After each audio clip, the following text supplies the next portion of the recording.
Oi gente, tudo bom? Como vocês estão? Espero que esteja tudo bem por aí, tudo tranquilo. Pessoal, hoje estou gravando um vídeo maravilhoso pra vocês. Hoje temos uma convidada muito especial, a minha prima Lissa. Olá! Gente, Lissa, ela é psicóloga. A gente tá chique, né? Gente, esse canal tá muito chique. Temos uma psicóloga e eu sempre quis gravar um vídeo com ela. Hoje nós vamos falar sobre crenças.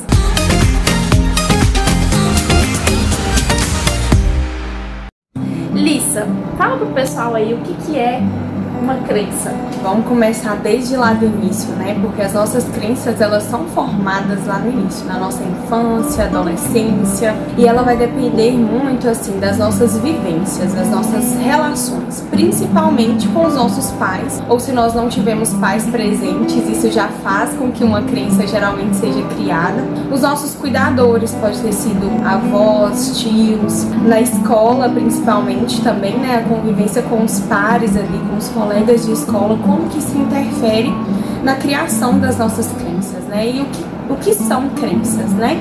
Quando a gente fala de crenças, a gente está falando de algo que foi enraizado, de algo que eu acredito.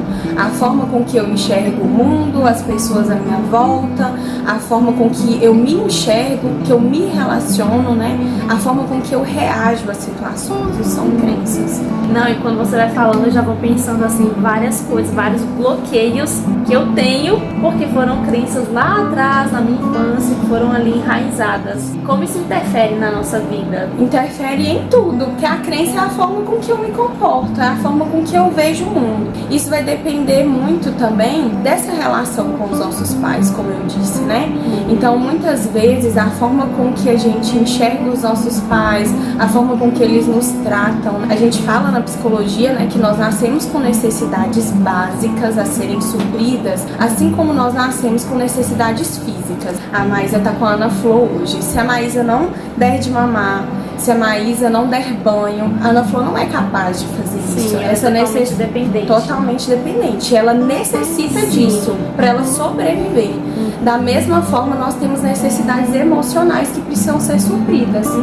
Amor, afeto, cuidado, segurança, limite, que é uma coisa, né, que tem sido muito falada. As pessoas acham que dar amor em excesso é errado, mas não é. O errado é a falta de limite para as crianças, né? E até a falta de limite vão criar crenças. Por exemplo, uma criança que não tem limites, né, realistas, que vai ali, desobedece o pai, faz algo que não pode, não é corrigido. Ele pode criar uma crença de que as regras do mundo não se baseiam na vida dele. Então, ele pode passar por cima de tudo e de todo mundo, porque ele pode fazer o que ele quiser. Nossa. E aí a gente vê vários adultos. Você consegue pensar em adultos assim? Sim, que não tem limites. Que não tem limites, que não tem limites e que acham que o mundo gira ao seu redor e as coisas têm que cooperar e fazer tudo acontecer por conta dele. Outra crença que eu vejo assim muitos nos pacientes e que são crenças muito fortes mesmo, que interferem bastante, principalmente nas relações amorosas e amizades também, é a crença de abandono. A crença de abandono é, como eu falei, às vezes não teve um pai presente, uma mãe presente, ou às vezes teve, mas aquela mãe trabalhava o dia todo e não dava atenção para aquele filho, então ele se sentia sozinho e abandonado. Ou as formas de falar também. Quantas vezes eu já vi assim, sabe, de pais discutindo e eu vou embora dessa casa, eu vou largar você e os meninos. Sim, né? Sim. E aí é como a criança experiencia isso, né? Como ela se sente abandonada naquele ela momento. Se sente é uma insegurança. É uma insegurança. É um lar instável. Isso, instabilidade. A crença, quando a gente lê a respeito da crença de abandono, é abandono e instabilidade, lares instáveis. Sim. E aí, como que a gente vê pessoas lidando com isso na vida adulta? Qual mentalidade essa pessoa cresce, né? Aí a gente vai para as vozinhas da crença, né? Que você pode ser deixado a qualquer momento, as pessoas à sua volta são pessoas instáveis, então uma hora você pode ficar sozinha. Não, e é por isso que você vê adultos muito possessivos num relacionamento. Sim. Aquele medo do abandono. Sim. Eu tive uma pessoa na minha vida, relacionamento de amizade, que ela era exatamente assim. Ela queria saber o tempo todo onde eu tava. ela querer ter o controle de tudo. E isso faz o quê? Sufoca. E aí acontece, gente, que a gente chama na psicologia de profecias autorrealizadoras. Então, eu tenho aquela crença de que eu vou ser abandonada. E eu luto contra essa crença fazendo o quê? Abraçando e acolhendo e sufocando a outra pessoa para que eu não seja. Só que acaba que isso acontece, ela é deixada. E ela é deixada porque ela sufoca. Nossa, meu Deus. Isso é muito sério. E quando a gente olha mulheres, na maioria das vezes são mulheres que entram em relações abusivas e não conseguem sair, por isso elas não se imaginam sozinhas. Porque a dor de ser deixada, de não ter ninguém do lado, nem que seja um homem horrível que te maltrata, é melhor estar com ele do que estar sozinha, porque ela não suporta a dor do abandono. Depois de tudo isso, o que fazer para curar essa criança interior? Essa criança que se sente abandonada, que hoje é um adulto, que sente esse medo, essa insegurança. Como curar essa criança interior? Eu acho assim que o primeiro passo para nossa cura é o autoconhecimento. Muitas vezes a primeira coisa, né, que vocês precisam entender, gente, as crenças normalmente elas não vão estar visíveis aos nossos olhos. Sim. A gente vai simplesmente viver e agir dessa forma sem entender, perceber, sem perceber. A gente não sabe. Não é algo muitas vezes consciente. Eu não ajo assim, não, que o meu pai me abandonou, eu tenho essa crença, eu ajo dessa forma. Sim. Geralmente eu não tenho essa consciência. Sim. E eu acho assim que a terapia é o primeiro passo, né? Sim. Porque muitas pessoas têm essa crença de que a terapia você vai pra lá pra você ficar conversando, pra ouvir conselhos, e não é isso, né? A gente é o direitinho. Isso é bacana mesmo, pessoal. É o autoconhecimento, é o me entender. Gente, eu falei aqui de uma ou duas crenças, né? São 18 segundo a teoria que eu sigo, a abordagem que eu sigo. Sério? Nós temos 18. A gente pode falar sobre a de fracasso, é uma também muito forte. Sim. Mas são 18. A gente vive, mas não sabe que a gente tem isso. Por exemplo, na faculdade, quando eu comecei a estudar e eu me identifiquei, eu fiquei arrasada. Isso me feriu por muito tempo, até eu procurar ajuda e ir resolvendo. Porque você entender que você age dessa forma por conta disso, porque você vai descobrir as suas crenças e vai abrir uma ferida que você precisa fechar ela, então você precisa fazer terapia. Então, quando a gente descobre disso, a gente precisa procurar ajuda, porque senão a gente se afunda. Tanto que eu tenho pacientes que são 2 questionários, né? Um são sobre as crenças, o outro sobre ele, como ele se sente, outro é como ele se relacionava com os pais. Eu já tive pacientes de conseguir responder só um e ele ficar tão ativado e tão mexido que ele precisou ir pra terapia, a gente conversar pra depois conseguir responder o outro, porque é algo que mexe muito. Mexe muito com o emocional, né? E aí, às vezes, a gente pega um paciente e tem 10 crenças ativas. Então, pensa o quanto que interfere na vida e nas relações, né? Você se mover por essas crenças. Meu Deus. Então, o primeiro passo é a gente se conhecer. Porque quando a gente se conhece, a gente vai ponderando e entendendo, olha, eu tô me comportando assim porque eu vivi isso, mas eu não preciso me mover por isso.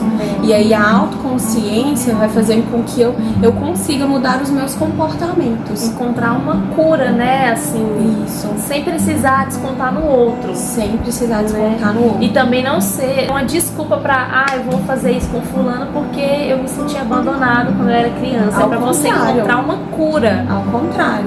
Geralmente as pessoas que vão pra terapia são pessoas que, por exemplo, eu não consigo parar num relacionamento, já traz um problema.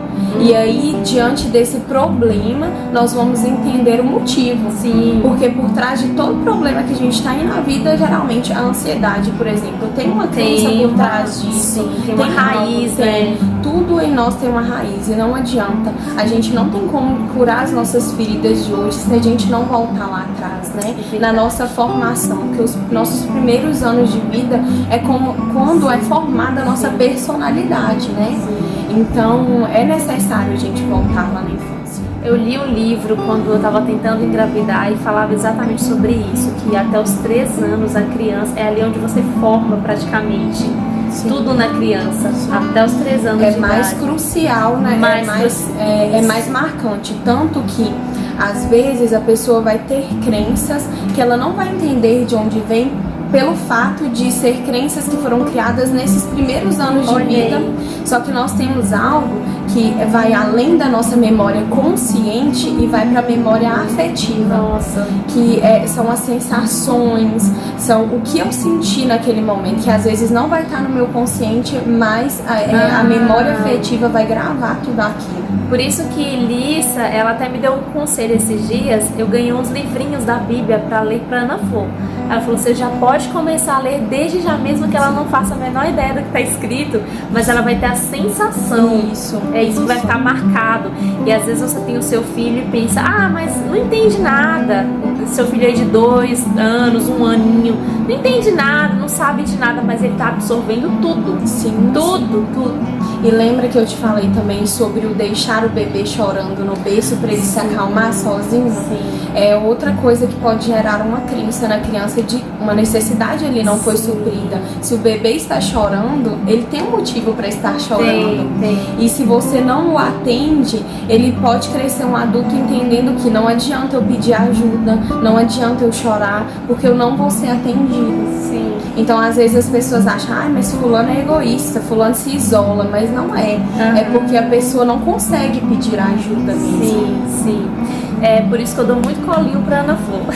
E isso não mima a criança, tá, gente? O que mima a criança é você não dar limite. Exatamente. A gente tem que dar limite, sim, mas você também precisa dar muito carinho, muito colinho. Sim.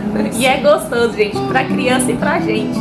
Gente, vocês viram que esse é um assunto tão amplo que, assim, em poucos minutos não dá pra falar tudo, né? Sim. Porque é muito amplo mesmo. Nós vamos agora para o próximo vídeo e vamos falar sobre 3 crenças. Quais são as 3, Lissa? A gente vai falar sobre autossacrifício, a dificuldade de dizer não. Você tem dificuldade de dizer não?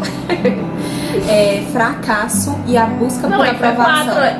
Não, a dificuldade de dizer não, autossacrifício. É a mesma coisa. Então tá certo. Então no próximo vídeo vamos falar sobre essas 3 crenças. Eu tenho certeza que vai te ajudar muito, tá bom? Um beijo!